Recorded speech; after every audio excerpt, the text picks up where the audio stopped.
जब किसी बंद कुंडली से, कुंडली बंद होनी चाहिए, खुली होगी तो धारा प्रवाहित नहीं होगी।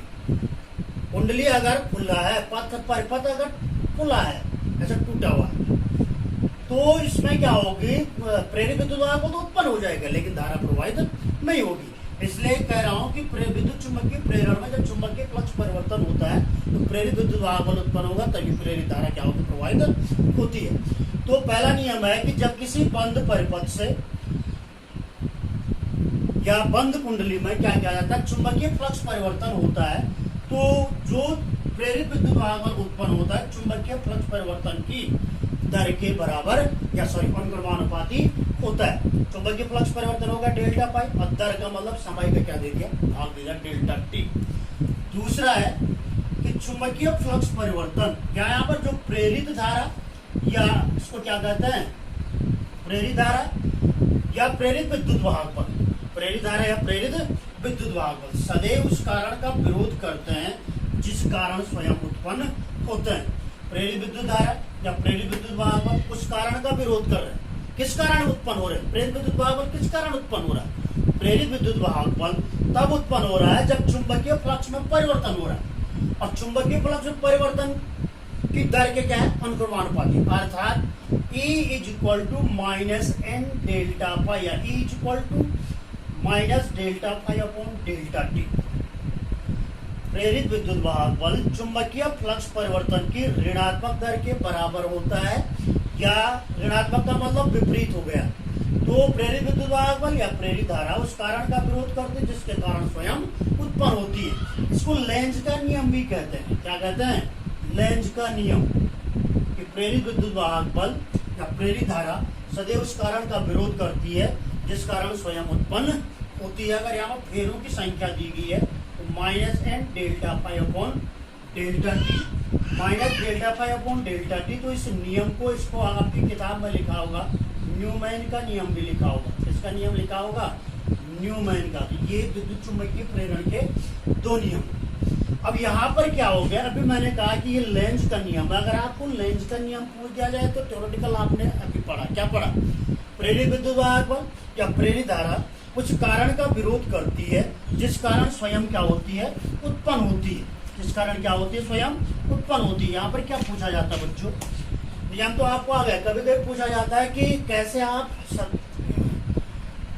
आप व्याख्या करोगे, आप समझाओगे कि लेंज का नियम, ये लेंज का जो नियम होता है ये ऊर्जा संरक्षण नियम का पालन करता है। किसका पालन करता है, ऊर्जा संरक्षण नियम का क्या करता है, पालन करता है।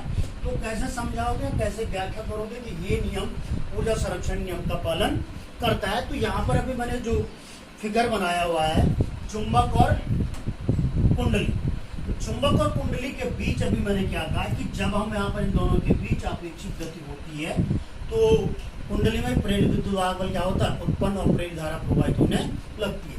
तो अगर हम यहाँ पर क्या करते हैं कि अगर इसे चुंबक, क्योंकि चुंबक जो हो गया उस पर दो ध्रुव होते हैं, N और S। किसी भी चुंबक का गुण है कि एकल ध्रुव का कोई अस्तित्व नहीं होता। एकल ध्रुव का कोई अस्तित्व नहीं होता का मतलब चुंबक में दो ध्रुव होते ही होते हैं। अगर आपने चुंबक, कोई माना चुंबक है, इसको आपने बीच से तोड़ दिया, काट दिया, एक ध्रुव इधर चला गया, एक ध्रुव इधर चला गया, तो स्वतः ही माना नॉर्थ आपने अलग कर दिया, तो इसमें जिसके साथ नॉर्थ है तो दूसरा सिरा स्वतः किसकी तरह कार्य कर लेता है, एस ध्रुव की, साउथ की। और यहाँ साउथ गया था तो इसका दूसरा सिरा स्वतः ही क्या कर लेगा, नॉर्थ की तरह क्या करेगा, कार्य करेगा। इसलिए आपके पास चुंबक की अगर प्रॉपर्टी या चुंबक के गुण लिखे आपने याद करने हैं, तो एकल ध्रुव का कोई अस्तित्व नहीं होता है, अर्थात चुंबक में दो ध्रुव स्वतः ही क्या होते हैं, उत्पन्न होते हैं। तो यहाँ पर वही कंडीशन है कि अगर हम चुंबक के N ध्रुव को कुंडली के समीप ले जाते हैं, कुंडली के समीप ले जाते हैं, तो उसमें प्रेरित विद्युत वाहक बल उत्पन्न होता है, प्रेरित धारा उत्पन्न होती है। और आपको पता है, या भी आपने पढ़ा, प्रेरित धारा उस कारण का विरोध करती है जिसके कारण स्वयं उत्पन्न हो रही है। किसके कारण उत्पन्न हो रही है प्रेरित धारा, चुंबकीय क्षेत्र का। चुंबकीय क्षेत्र किसके कारण उत्पन्न हो रहा है, चुंबकीय का। तो यहाँ पर जो नॉर्थ पोल हम किसके साथ सामने लेंगे, कुंडली के सामने। तो कुंडली में धारा की दिशा विपरीत हो जाती है क्योंकि जब विरोध करेगी तो इसमें कुंडली की में जो धारा होती है वामावर्त दिशा में, अर्थात कुंडली का चुंबक के सामने वाला तल उत्तरी ध्रुव की तरह क्या करता है, कार्य करता है।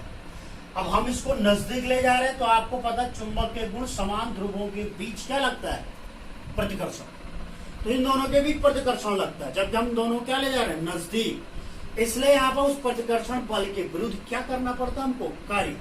और वो यांत्रिक कार्य किसके रूप में संचित हो जाता है, ऊर्जा के रूप में। इसी प्रकार अगर हम इसको दूर ले जाएं, अब दूर ले जाएं तो यहाँ पर चुंबकीय क्षेत्र क्या हो जाएगा, घट जाएगा।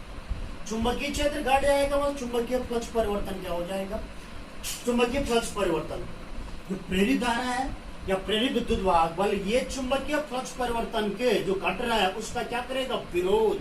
अर्थात इसमें धारा की दिशा क्या हो जाएगी, उलट जाएगी, दक्षिणावर्त हो जाएगी। ठीक है, तो दक्षिणावर्त में क्लॉकवाइज डायरेक्शन में चले जाए तो यहाँ पर ये ध्रुव साउथ पोल की तरह क्या करता है, कार्य करता है। विपरीत ध्रुवों में क्या लगेगा, आकर्षण। जब हम कहा ले जा रहे हैं इसको, दूर। इस आकर्षण बल के विरुद्ध हमको फिर क्या करना पड़ता है, कार्य। जो मैकेनिकल वर्क डन होगा, यांत्रिक कार्य होगा, उस किसमें संचित हो जाता है, ऊर्जा में। ऊर्जा में संचित होगा तो इसलिए यहाँ पर देखिए तो मैंने कहा कि लेंस का नियम किस नियम का पालन करता है, ऊर्जा संरक्षण। तो कार्य जो किया जा रहा है वो किसके रूप में संचित हो जा रहा है, ऊर्जा के रूप में संचित हो जा रहा है। तो इसलिए पूछा जाता है कि लेंस का नियम क्या होता है और सिद्ध कीजिए कि लेंस का नियम, या समझाए कि लेंस का नियम किस प्रकार ऊर्जा संरक्षण नियम का पालन करता है। तो बच्चों अभी हमने यहाँ पर पढ़ा कि जिसमें प्रेरित धारा उत्पन्न होती है तो हम उस प्रेरित धारा के लिए क्या निकालते हैं, एक फॉर्मूला निकालते हैं, सूत्र निकालते हैं, जो कि E इक्वल टू अभी आपने पढ़ा -n delta phi upon delta t. n क्या है, नंबर ऑफ टर्न्स, फेरों की संख्या। E क्या है, इंड्यूस ईएमएफ, प्रेरित विद्युत वाहक बल, इलेक्ट्रोमोटिव फोर्स। डेल्टा फाई हो गया फ्लक्स परिवर्तन। यहाँ पर माइनस साइन क्या शो कर रहा है, माइनस साइन ये शो कर रहा है कि विपरीत दिशा, विरोध कर रहा है। तो जब हम न्यूमेरिकल वैल्यू लिखते हैं बच्चों किसी चीज की, तो उसमें डायरेक्शन नहीं लिखते हैं, तो उसका माइनस चिन्ह हम यहाँ पर क्या कर दे, हटा दिया हमने, तो ये हो जाएगा इसका आंकिक मान। आई इक्वल टू हम जानते हैं क्या होता है, E अपॉन आर, जानते हैं, I equal to B upon R, I equal to E upon R. तो ये हो जाएगा n upon R delta phi upon delta T. ये प्रेरित धारा के लिए फॉर्मूला हो गया। और धारा कब प्रवाहित होती है, आवेश प्रवाह की दर को क्या कहते हैं, विद्युत धारा कहते हैं। अर्थात प्रेरित आवेश भी होगा उसमें। तो प्रेरित आवेश Q इक्वल टू क्या हो जाएगा, Q इक्वल टू हो जाएगा I इंटू डेल्टा टी। कैसे, क्योंकि I इक्वल टू होता है Q अपॉन डेल्टा टी या delta Q upon delta T.